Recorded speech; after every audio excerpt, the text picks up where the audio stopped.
Durante muito tempo, gays, lésbicas e bissexuais abraçaram a questão trans e queer como parte da luta LGBTQIAPN+, porque entendia-se que era parte das mesmas demandas políticas e sociais. Mas aí, o transativismo e a teoria queer começaram a propor coisas cada vez mais desconcertantes. Transição de gênero na infância, linguagem neutra, redefinição de espaços femininos a partir da autoidentificação. Esse cara, ele tá falando do imaginário do Twitter, grande parte, né? Em grande parte. E o pior, gays, lésbicas, bissexuais passaram a ser cisgêneros privilegiados dentro da própria luta que criaram, sendo constrangidos a entregar todo o protagonismo para a questão da identidade de gênero. Isso não acontece na vida real, né, gente? Pô, eu sei que eu tô pausando aqui bastante logo no início, mas na vida real, os movimentos políticos, eles não são assim, né? Ah, vou entregar o protagonismo, as pessoas se organizam, as coisas acontecem.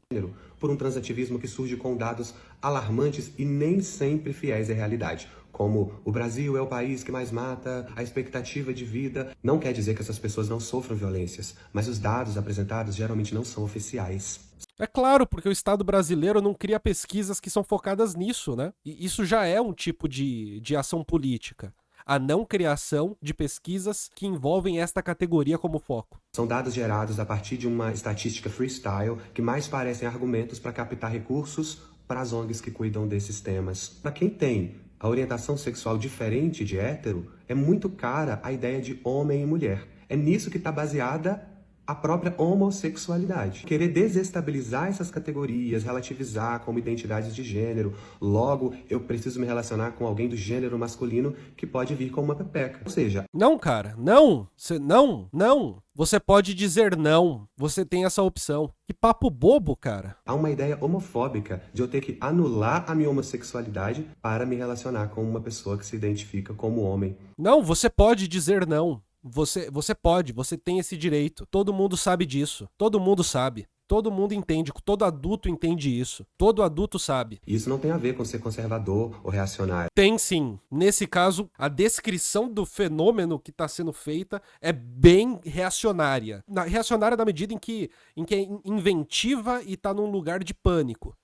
Isso tem a ver com dizer eu sou gay, eu quero trabalho, eu quero respeito, eu quero oportunidades iguais. Eu não quero que o mundo se adapte à minha ideia de desestabilizar categorias de homem e mulher. Ô, amigo, mas uma coisa não tem a ver com a outra, cara. Eu tenho que ir para as escolas, ensinar para as crianças que tem uma gama gigantesca de identidades de gênero com as quais elas podem se identificar. É por isso que a questão trans e queer é uma pauta específica.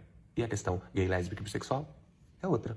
Simples assim. Caralho, mano. Que brisa. Nossa, vamos ver mais um aqui pra salvar nosso dia. Hoje eu quero falar sobre essa notícia que eu me deparei nas redes sociais nos últimos dias. Basicamente, esse tal de LGB Internacional quer separar lésbicas, gays e bissexuais das pessoas trans. Eu sou contra esse movimento até porque isso tem nome, é transfobia organizada. Separar não fortalece, bem pelo contrário, só enfraquece o nosso movimento.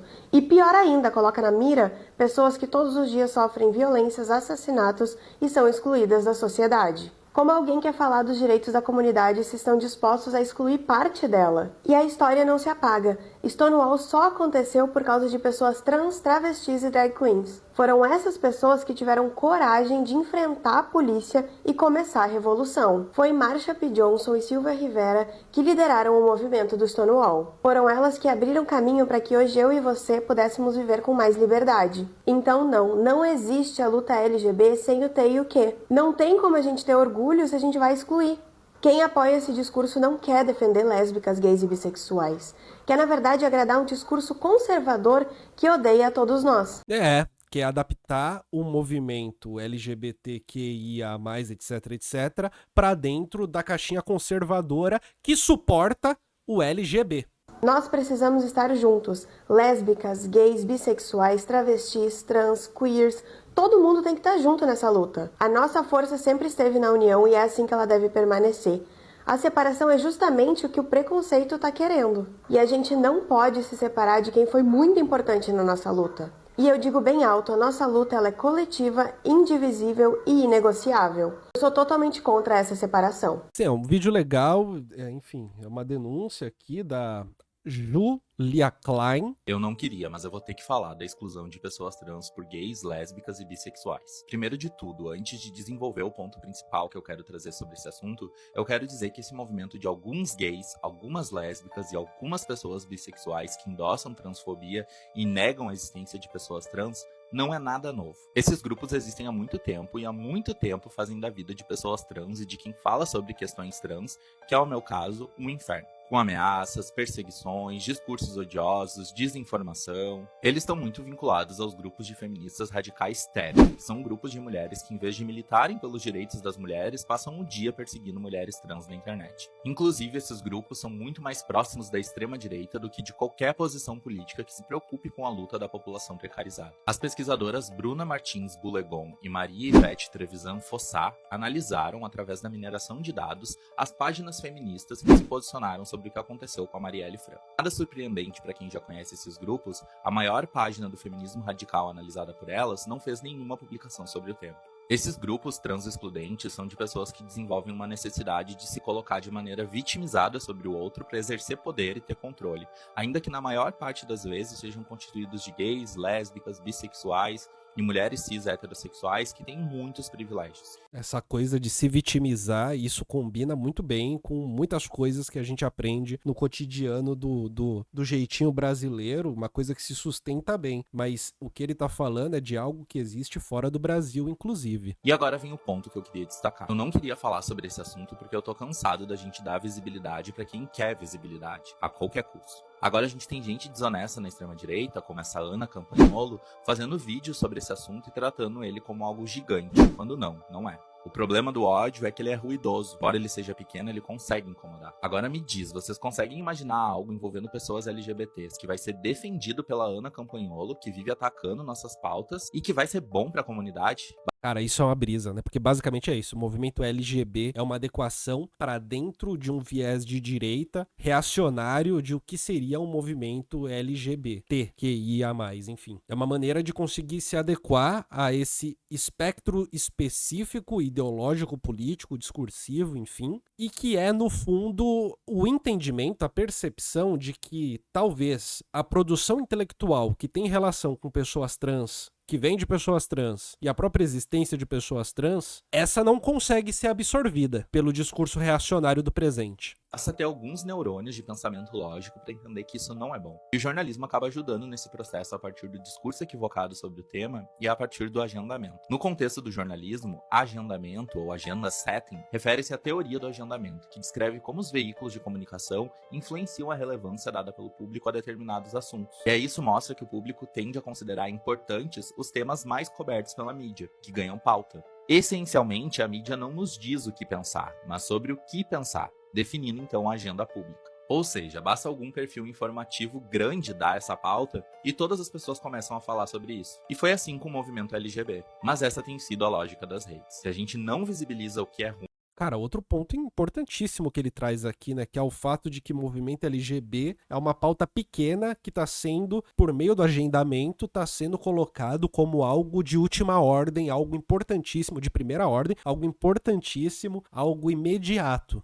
a gente cai no ostracismo. Virou tudo uma performance de disputa. E eu tendo a achar que seria muito melhor se a gente usasse o nosso engajamento pra visibilizar o que é interessante pra gente. Mas aí eu vou cair na utopia e se eu seguir fazendo isso, nunca vou conseguir ter voz e visibilidade. E aí, além de dar essa visibilidade, muitos portais jornalísticos usaram títulos que reforçam a ideia de que gays, lésbicas e bissexuais estão contra pessoas trans. Quando não são gays, lésbicas e bissexuais, são uma minoria dentro do grupo de gays, lésbicas e bissexuais. Com muitas outras formas de nomear isso de maneira mais honesta e ética. Alguns exemplos. Setores do movimento LGBT se unem em frente transfóbica e afastam pessoas trans. Sim, aqui acho que ele foi no ponto. Coletivo LGB cria aliança que rejeita pessoas trans. Grupos autodeclarados LGB endossam retórica transfóbica. Grupos que se dizem LGB criam aliança anti-trans e reacendem debates sobre transfobia. Dava pra continuar aqui até amanhã. Agora me diz, o que tu pensa de tudo isso? Já tinha ouvido falar nesses grupos anti-trans? Conta pra mim e ajuda a espalhar esse vídeo. E esses grupos, eles se manifestam, e assim, gente,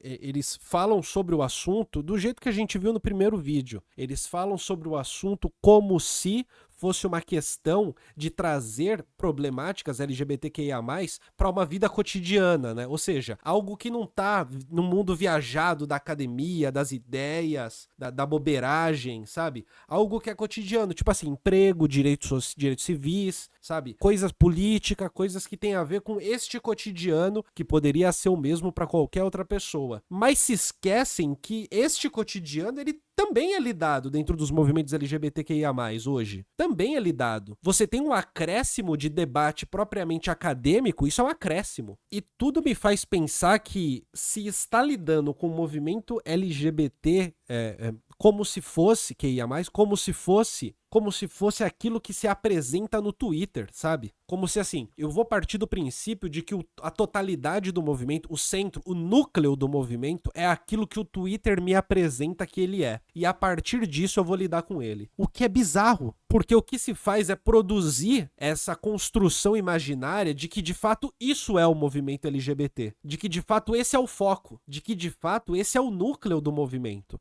Não é sobre emprego, trabalho, sobre não morrer, mas é sobre a teoria queer do autor tal, pra você ir na escola e falar pra uma criança que ela pode ser o que ela quiser e, sabe, e ficar preso nesse caminho específico, como se isso fosse o definidor da realidade, do todo. Isso faz parte de um pânico moral e isso faz parte também de uma maneira deveras ideológica de significar a realidade e de transformar a figura do outro na figura de um inimigo. Tá bom, minha gente? Esse vídeo é um corte das lives do Colunas Tortas. Live do Colunas Tortas toda terça-feira às 10h30 da manhã e ao longo da semana, às vezes à noite, mas principalmente no período da manhã. Só que toda terça é com certeza 10h30 da manhã, tá bom? Vem participar das lives comigo.